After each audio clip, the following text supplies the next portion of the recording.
Hey everybody, Indigo Eclipse here, and today I felt that it's important to talk about shadow work. Some of you have probably been doing a lot of shadow work, and some of you are probably pretty new to the concept of shadow work.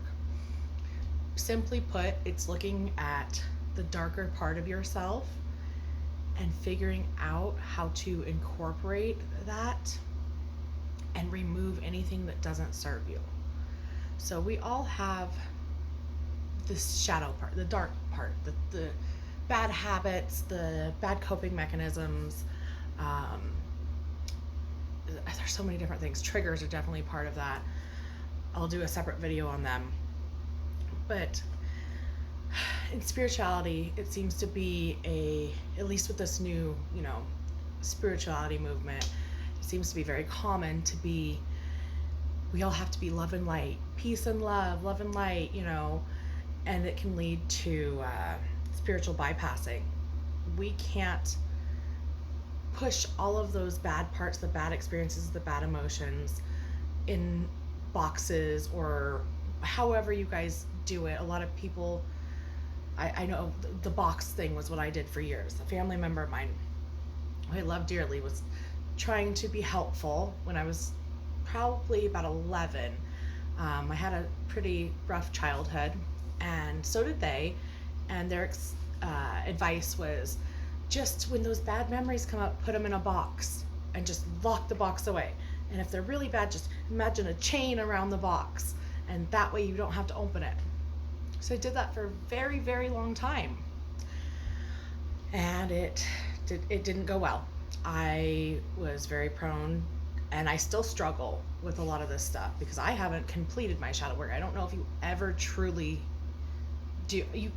I really doubt we ever really quit growing and working on ourselves. But anyway, through my teens and my young adulthood, and even now, I still struggle a little bit, but it was really bad in my early 20s. I didn't know how to process anything because I was used to, if something made you uncomfortable or if it was bad memory, bad experience, just tuck it in a box. Don't worry about it. Just tuck it in a box so you don't have to look at it. Well, there comes a time where there's not really much more room to hold those boxes. Those boxes take up all the space. So they start popping open. Or you've learned incredibly terrible coping mechanisms to keep those boxes closed. And then you lose the good in life because you're so worried about keeping those boxes closed, keeping those traumas away, bad memories. And you can't really live to your full potential. You can't really enjoy your life because your energy is so occupied closing or keeping those boxes closed. So at some point in time, you have to open those boxes. And I've been on the journey of opening my boxes for a few years now, and I have been getting help from a professional therapist for the last about 2 years now. And it took me years to find somebody who actually understood. I had a lot of counselors and therapists that, I don't know how they got their qualifications, but we didn't vibe together. They didn't help me.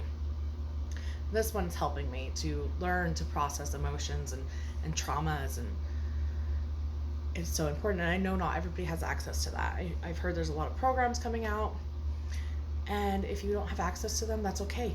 You can work on it yourself, and hopefully enough people will start learning coping mechanisms that we can help each other. We can be each other's counselors and therapists.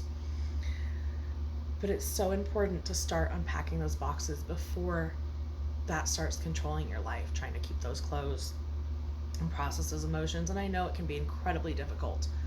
When I first started, I was having, I would address certain memories, and then my behaviors would be really erratic for the first little while. I didn't realize that just because I thought I was over something or I thought I was processing something, I really wasn't.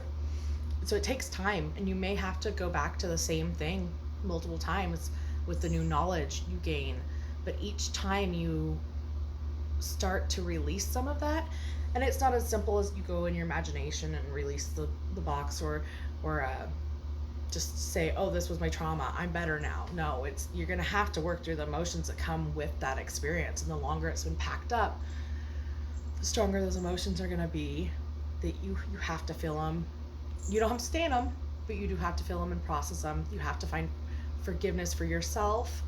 I'm not really, I haven't learned really to fully forgive somebody who's harmed me. And my therapist told me this wonderful thing: I don't have to. We hear that a lot. Forgiveness isn't for you, it's for the other person. Well, you know what?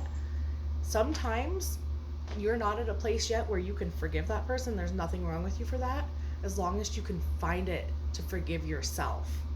So many times we put the blame on ourselves. Like, if I would have done this or that or whatever, wouldn't have pissed that person off, or if I wouldn't have wore that outfit, then I wouldn't have these traumas. Well, no, that's not it.